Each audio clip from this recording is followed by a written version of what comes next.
was a quiet man in his 30s. On the outside, he seemed fine. He went to work, smiled at people, and lived a normal life. But inside, Ahmed carried a heavy weight. Years ago, Ahmed had lost a business. He had invested all his savings, but it collapsed.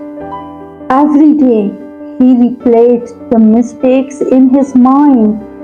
If only I had done this differently, he thought. His past was like a prison. Every memory chained him down. Not only that, he was angry at people who had betrayed him, friends who promised support but disappeared, relatives who mocked him. He carried that anger like a burning coal in his hand. It hurt him more than anyone else. After his loss, Ahmad became obsessed with controlling everything. He wanted his family to behave a certain way, his colleagues to listen, his plans to succeed exactly as he imagined. But the more he tried to control life, the more frustrated he became. At night, fear kept him awake. What if I fail again? What if my children suffer because of me? What if tomorrow is worse than today? His mind lived in a tomorrow that hadn't even arrived. Even small problems became storms in his head. A late phone call, a small argument, a delayed payment, he turned them into endless worries. He thought so much that peace never knocked at his heart. And worst of all, Ahmed was trapped by people's opinions. He constantly asked himself, what will they say?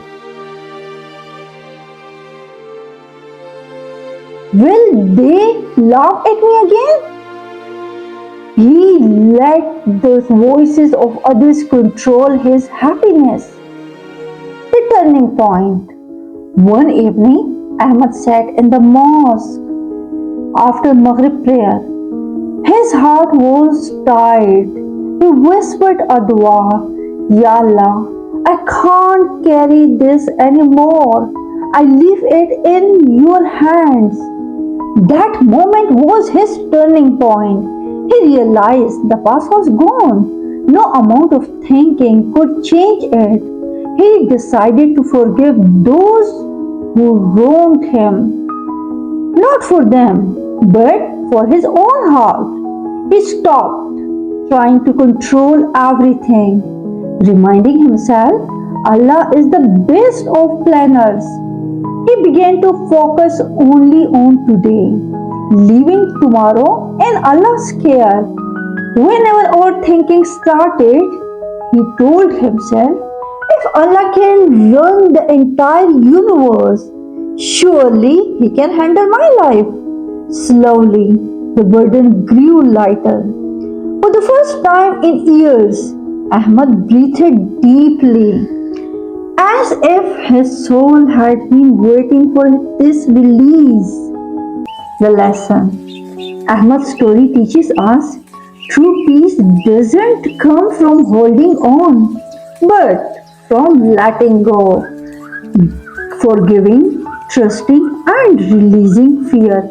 Isn't weakness, it is the courage that brings freedom. When you stop chasing people's approval and start seeking Allah's pleasure, your heart finally rests. And so, Ahmed found what he was searching for all along: peace, not outside, but inside.